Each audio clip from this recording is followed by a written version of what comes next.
because the nippies need to have a life too. This is the milk so far. And then the fries come around and I'm like, hey, fries! This is the first time his eyes are open in like the last 4 hours. It's really not comfortable if you have larger boobs.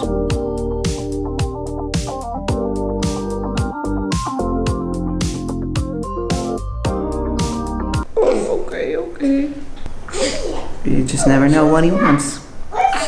Are you pooping? Do you need to burp? Do you want to drink more? What is it? So good morning guys, welcome to a new vlog in our new house. No, just kidding. We did switch everything up so it looks like a brand new house right now. So we made the living room here because we want to be more at the dinner table. And then we have a little TV lounge corner over there. So this is the TV room. Yeah. And so this will be our living space. The next thing we want to do is rebuild the kitchen or remodel the kitchen. Completely different, make it more open, make it more like a dining room kitchen. I'm feeling pretty good today. Sleeping is of course still like a thing, but you just kind of have to accept that. I wake up in the middle of the night to pump my milk and then feed him as well. And then that's about always around like 1 or 2. That's the first time I wake up. So he sleeps from 10-ish till 1 or 2 in one go, which is absolutely amazing for me. And then I wake up normally around 4 again to feed him, but I don't have to pump up until 6. So Jax is hijacking my phone. Dave? Dankjewel. Okay, so today we're going to the beach. Which is going to be the first time for me to be really out and about, and I have to think about so many things. I have to think about bringing my pump, having a place to pump my milk because we're going to be gone more than 3 hours. Bringing the clean stuff to pump my milk with, bringing clean bottles, and then everything for the kids. Jax! He's testing my patience a lot these days. Yep. He wants to see how far he can go. He wants attention exactly when I'm holding Fox. Even though he has a massive amount of like time with just me during the day as well. But yeah, I would just have to think about all the things that we need to bring to the beach. It's not that simple anymore when you're breastfeeding and stuff. It would be easier if you just directly breastfeed, but we're not because the nippies need to have a life too. First time in the car with the 4 of us. Yeah, first time. This is the current situation. Sandra is pumping milk, Fox is drinking milk, and Jax is bored out of his mind. This was after, I think, 10 minutes of driving. Probably. So how are we doing over there? Well, the milk supply is doing very well. Yeah. This is the milk so far. It's going pretty well.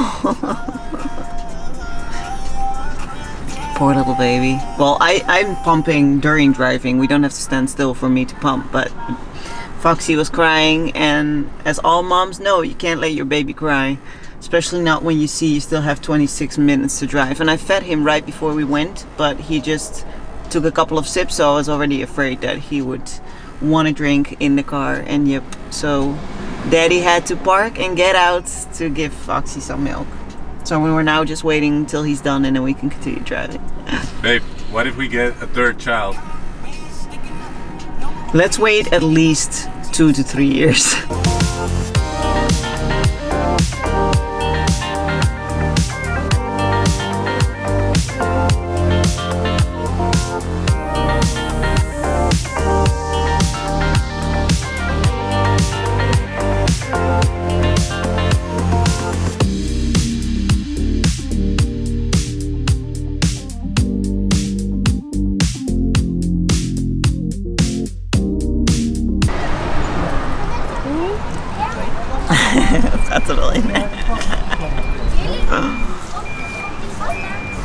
When you're on the beach?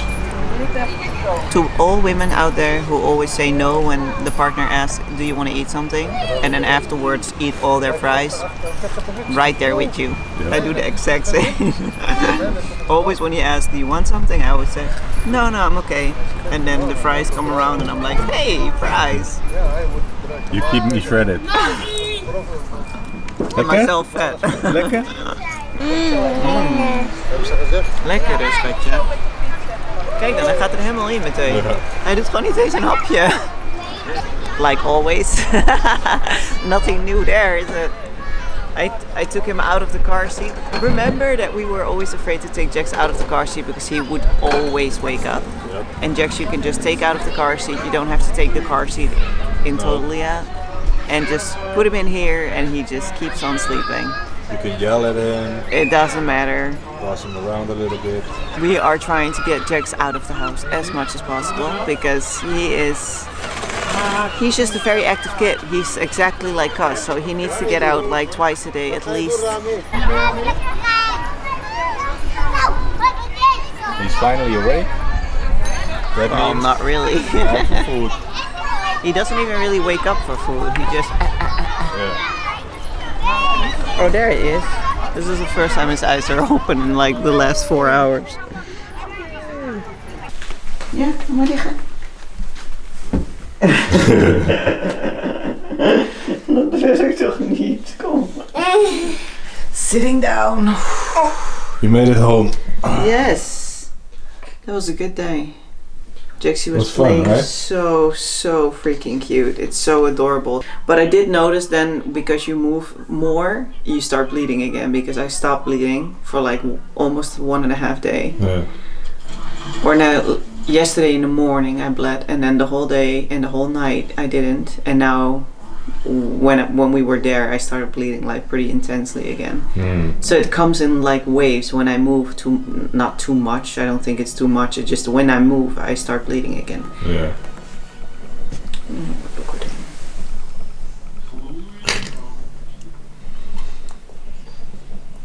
Oh, my hands smell like Burger King. We had Burger King on the way back. Explain to the people what real Dutch power food is.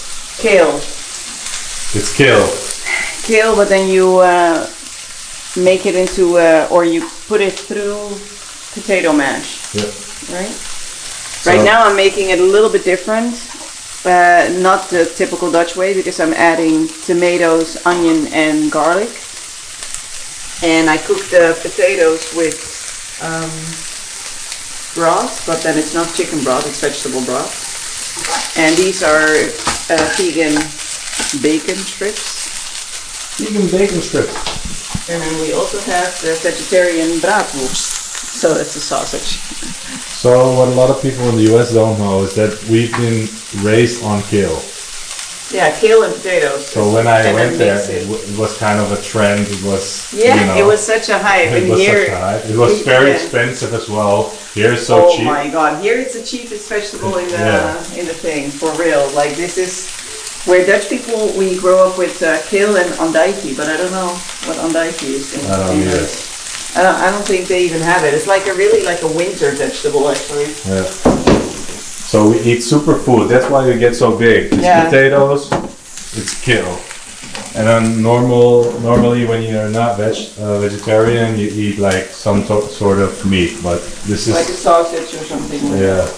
The last video, I shared some information about breastfeeding and pumping milk, and then a lot of you wanted to have a little bit more information about that subject. And I realized it is such a privilege here in the Netherlands that we have like a midwife that stays with us for like a week and explains everything. And I realized that nowhere else in the world you have that. So I can imagine it's pretty tough to know what you're doing and if you're doing it right. So I thought this part I would literally tell you as much as I know about breastfeeding and pumping milk, and also just really my own experience with it. So I'm telling you some parts that have been told by me, told to me by a professional, and some parts that I just figured out myself. Let me start first off with sharing my schedule on pumping milk. As I told you before, I save one portion a day from around like 140 milliliters in the freezer. So I make sure that my milk production is good enough to be able to do that. At the last 2 days, I actually haven't fed Fox any formula because I was pumping so much milk, I could easily still save 1 portion a day and the rest would just go to him. So here I have the schedule. So I have 3 schedules. The first one is if you want to pump 6 times a day, which is fine. Some women just have amazing milk production and they don't have to keep it really going, so they can do 6 times. But if you want to make sure that your milk production doesn't slightly recline, pump 7 times a day or 7 times every 24 hours, let me put it that way. So I have 2 schedules of 7 times pumping in 24 hours. One is every 3 to 4 hours and one is every 3.5 hours. So it's literally when I wake up and I check the time, which schedule I'm gonna follow. If I wake up at 6, I'm gonna follow that schedule. If I wake up a little later, I will like add half an hour and I pick the next schedule up again halfway through the day, because sometimes I just literally forget, like, and I'm 1 hour late. So then I just look at which schedule comes the closest to that time where I'm gonna pump, and then I keep on following that one. So I just made it easy for myself that if I just go about my day and all of a sudden I'm like, oh shit, where am I? Like I'm like 1.5 hours late or something, I can just pick another schedule and follow that. So the second thing that I would want to share is a list that my midwife left with me of how much milk Fox needs to get with what body weight, which is really nice to have because, of course, even a second time mom, you don't remember anymore how much he should gain, or what is a normal amount of milk for him during the day.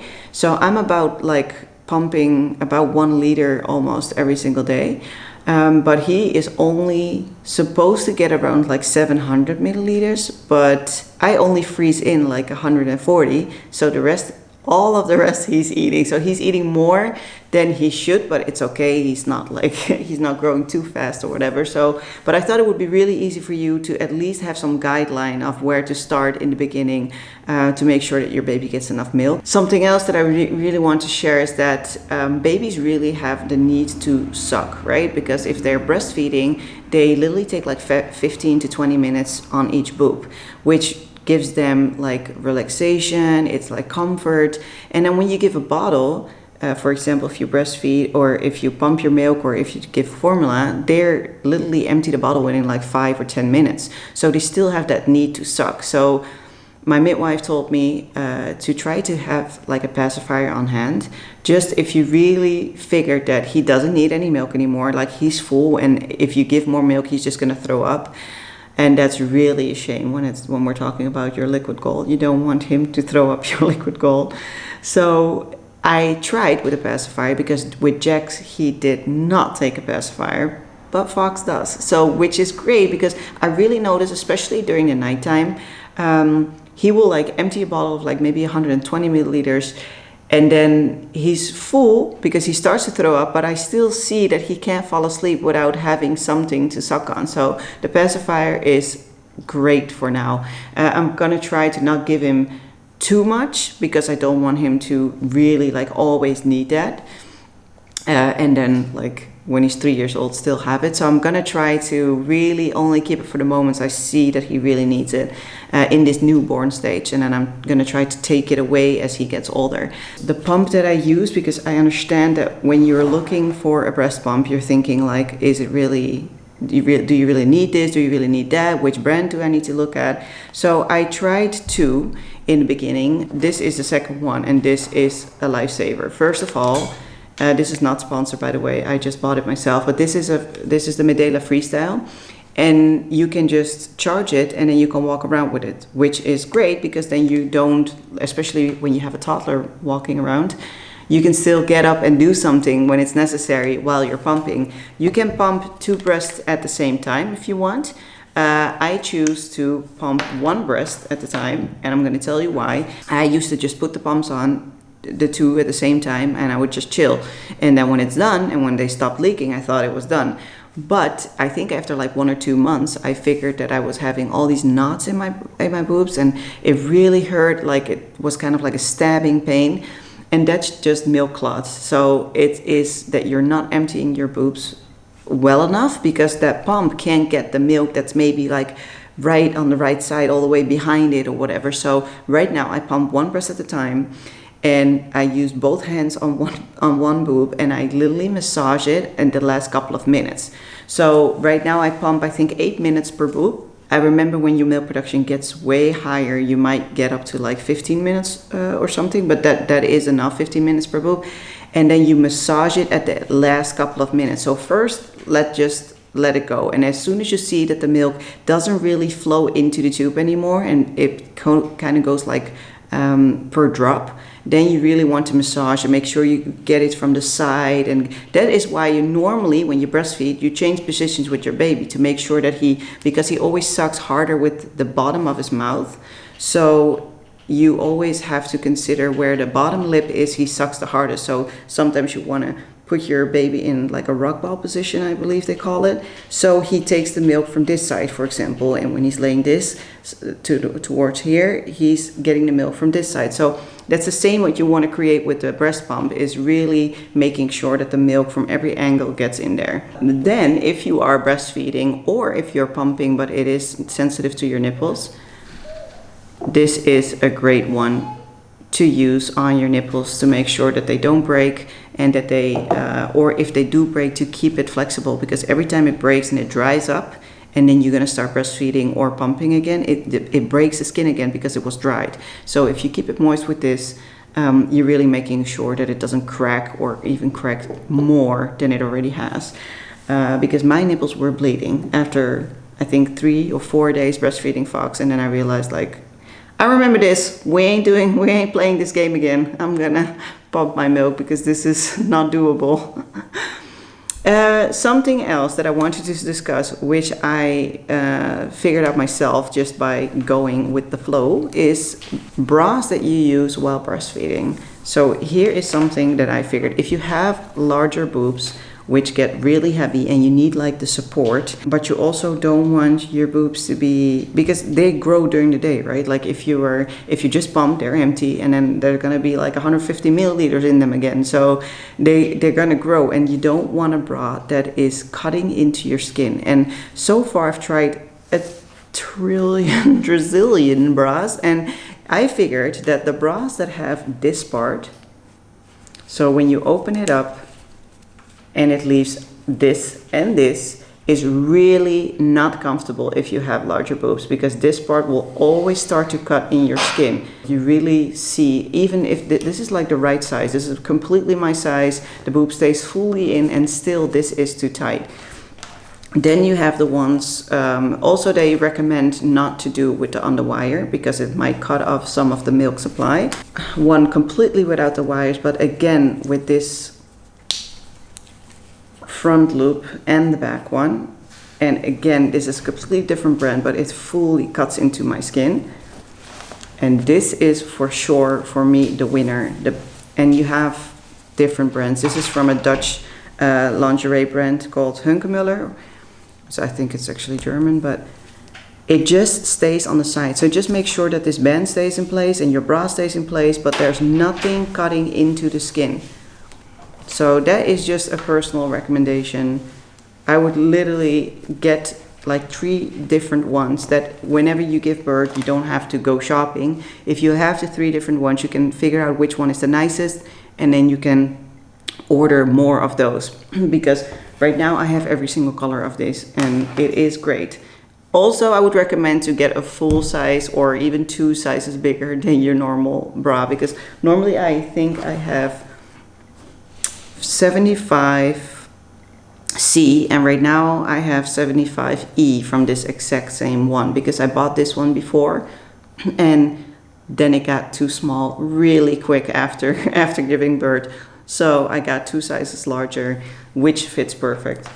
There's one more subject that I want to talk about, and that is food, because people forget how important it is to eat enough when you breastfeed. If you don't eat enough, your milk supply will literally decline day by day. And you might not notice it in the first week, but then afterwards, and it's really difficult to get it back up there. So make sure since the beginning you will eat enough. And I also recommend eating something right before you go to bed, because if you pump at night, like me, like always at like 2 a.m., I mean, your body is, like producing food. You need something in your system. So either eat something kind of heavy before you go to bed, which I always do. I always take 2 sandwiches with peanut butter and jelly, because it's also, again, the good fats out of the peanut butter, which I really feel like boosts my supply. If like avocado and nuts and stuff, it's really, your body needs that fat, that healthy fat. But if you don't want to eat at nighttime, you can also just take something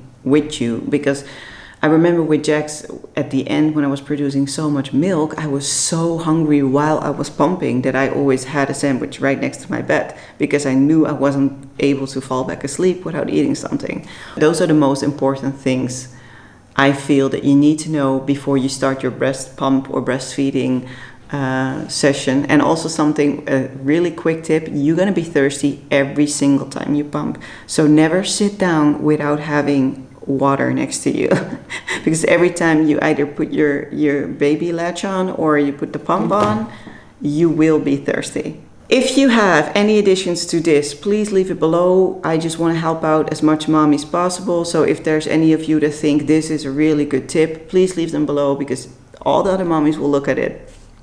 Also, if you have any questions, also leave them below, because I will read and answer them. So thank you very much for watching. I hope you enjoyed it, and see you next time.